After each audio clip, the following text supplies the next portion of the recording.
ମୋ ନାଁ ନିରୁପମା ମିଶ୍ର। ମୁଁ ରିଟାୟାର୍ଡ଼ ପ୍ରଧାନ ଶିକ୍ଷୟିତ୍ରୀ। ଆଉ ମୋତେ ହେଲା 79 ବୟସ। ଆପଣଙ୍କ ଘରଟା କୋଉଠି? ମଧୁବନ 5th ଲେନ୍ରେ। ଏଇଟା କୋଉ ଏରିଆ ଯାଉଛି କହିଲେ? ଏଇଟା ଏଇଟା କୋଉ ଏରିଆରେ ଯାଉଛି? ଏଇଟା ପୁରୀ 2। ଆଚ୍ଛା, କ'ଣ କରୁଥିଲେ ଆପଣ ଯେ ସେ ଆପଣଙ୍କର ନେଇଗଲେ ଚେନ୍ଟା ଭିଡ଼ିକିରି? ନାଇଁ, ମୁଁ ସକାଳେ 9ଟା ବେଳେ 9ଟା ବାଜି ନଥିଲା ଘରୁ ବାହାରିଲି। ମୋର ଟିକେ ନିମ୍ବ ଫୁଲ ଖାଇବାକୁ ଇଚ୍ଛା ହେଲା। ତେଣୁ ନୃସିଂହ ମନ୍ଦିର ତଳେ ନିମ୍ବ ଫୁଲ ବିକ୍ରି ହୁଏ। ତେଣୁ ମୁଁ ସକାଳୁ ଘର ପାଖଟା ତ ଆଉ ଚେନ୍ ପେନ୍ କ'ଣ ମୁଁ ଏତେ ସତର୍କ ହେଇନି। ଲୁଗାକୋଟେ ପାଲଟିକିରି ପଳେଇକିରି ନିମ୍ବ ଫୁଲ କିଣିଲି ଆଉ ମଞ୍ଜା ଖଣ୍ଡେ କିଣିଲି। କାରଣ ପିଲାମାନେ ପରିବା ଆଣୁନାହାନ୍ତି। ମୁଁ ଧରିକିରି ଆସିଛି ଅଳ୍ପ ବାଟ, ମାନେ ମାଟିଆପଡ଼ା ଛକର 10 ହାତ ଖଣ୍ଡେ ଆସିଛି। ମାଟିଆପଡ଼ା ଛକରେ ବି ପୋଲିସ ଅଛନ୍ତି। ମୁଁ ବି ତେଣୁ ହଠାତ୍ ଗରମ ହେଲା ବୋଲି ପିଠିକି ଖରା ପଡ଼ୁଥିଲା ବୋଲି ଲୁଗାଟାକୁ ଏପଟକୁ ବୁଲେଇକିରି ଖୋସିଦେଲି। ଖୋସିବା ପରେ ମୁଁ ଟିକେ ବାଟ ଆସିଛି, 2ଟା ପିଲା ଅଚାନକ ଆସିକିରି ପଛଆଡ଼ୁ ମୋର ଏଇ ଜାଗାରେ କ'ଣଟେ ଲଗେଇଲେ ମୁଁ ଜାଣିପାରିଲିନି। ହଠାତ୍ ଝିଙ୍କିକି ସେଇଟା ପଳେଇଲା ବେଳେ ମୋର ଏଠାଟା ଟିକେ ଚିରି ହେଇଗଲା ପରେ ମୁଁ ଚାହିଁଲି ଚାରିଆଡ଼କୁ। ତାପରେ ଦେଖିଲି ଆଗରେ ସେମାନେ ପଳାଉଛନ୍ତି। ଯେତେବେଳେ ପଳାଉଛନ୍ତି ମୁଁ ଏତେ ଭୟ କରି ଯାଇଥିଲି ଯେ ମୋ ପରିସ୍ରା ହେଇଗଲା। ସେଠି ଠିଆ ହେଇଛି। ସେଠୁ ଚିନ୍ତା କଲି ଘରକୁ ବହୁତ ଲୋକଙ୍କୁ ଡାକିଲି, କିନ୍ତୁ କାଳେ ସେମାନେ ଅସ୍ତ୍ର କି କ'ଣ ଆଣିଥିବେ ସେ ଭୟରେ ସେଠି ଗଲେନି।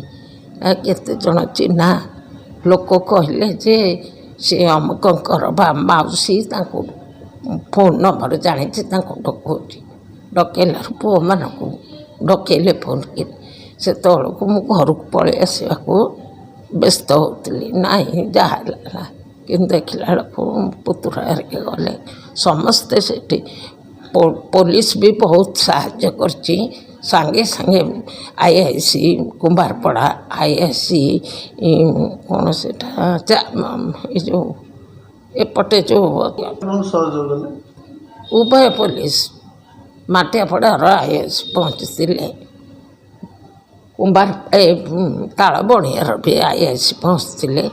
ଲେଡି SI ଯାଇଥିଲେ। ମହିଳା ତା ସହିତ ଆସିକି ଚେନ୍ ଛିଡ଼େଇଲେ। ଆଜି ସକାଳ 10ଟା 18 ମିନିଟ୍। ଏଇ କେତେ ଭରିର ଚେନ୍ଟା ଥିଲା? 23 ଗ୍ରାମର। 25 ଗ୍ରାମ ଥିଲା, ଯେହେତୁ ଅନେକ ଦିନ ପିନ୍ଧିଲେଣି 23 ଗ୍ରାମକୁ ଖସିଥିଲା। ଆଉ ଯାଇକିରି ପୋଲିସ ଆପଣଙ୍କୁ କ'ଣ କହିଥିଲେ? ପୋଲିସ କହିଲେ, ମା ଘରକୁ ଯାଅ, ସବୁ ଜିନିଷ ଦେଖାଯାଉଛି, ମିଳିଯିବାର ବହୁତ ଆଶଙ୍କା ଅଛି। ଯଦିଓ ନିର୍ଭର କରି କହିପାରୁନୁ, କିନ୍ତୁ ମିଳିଯିବ ଆପଣଙ୍କ ଚେନ୍। ମୁଁ କହିଲି ଯାହା ଥିବ ତାହା ହେବ। ଏଇଭଳି ଘଟଣା ଗୋଟେ ଆଜି ସିଫା ପାଖରେ ଧରାଯାଇଛି। ଘଟଣା ଆଜି ସିଫା ପାଖରେ ଧରା ପଡ଼ିଛି। ଏଇଟା ସେଇ ଘଟଣା କି? ହଁ, CCTVରୁ ଯାହା ଦେଖାଯାଉଥିଲା, ଯେଉଁ ବାଇକ୍, ଯେଉଁ ପିଲା, ସେଇ ପିଲା ଆଉ ସେଇ ବାଇକ୍ ମୁଁ ଦେଖିବାକୁ ପାଇଲି। ପୋଲିସ ଧରି ସାରିଲାଣି? ମୋ ପାଖକୁ ଖବର ଆସିନି। ପୁଅକୁ ଅବା ଦେଇଥିବେ, ମୁଁ କହିପାରିବିନି। ଘରକୁ ଆସିଲେ ଜଣାପଡ଼ିବ। FIR କୋଉ ଥାନାରେ ଦେଲେ? ତାଳବଣିଆ ଦେଇକିରି ଆସିଥିଲି। ଏବଂ ସେମାନେ ମୋତେ ବହୁତ ହେଲ୍ପ କରିଛନ୍ତି। ପୋଲିସ ବହୁତ ଚେଷ୍ଟା କରିଛି। କହିଲା, ଆପଣ ବ୍ୟସ୍ତ ହୁଅନ୍ତୁନି, ଆପଣ ଯାଆନ୍ତୁ, ଆମେ ବହୁତ ଚେଷ୍ଟା କରିବୁ ଯେପରି ଆପଣ ଚେନ୍ ଫେରି ପାଇବେ। ତାପରେ ମୁଁ ଘରକୁ ଆସିଲି।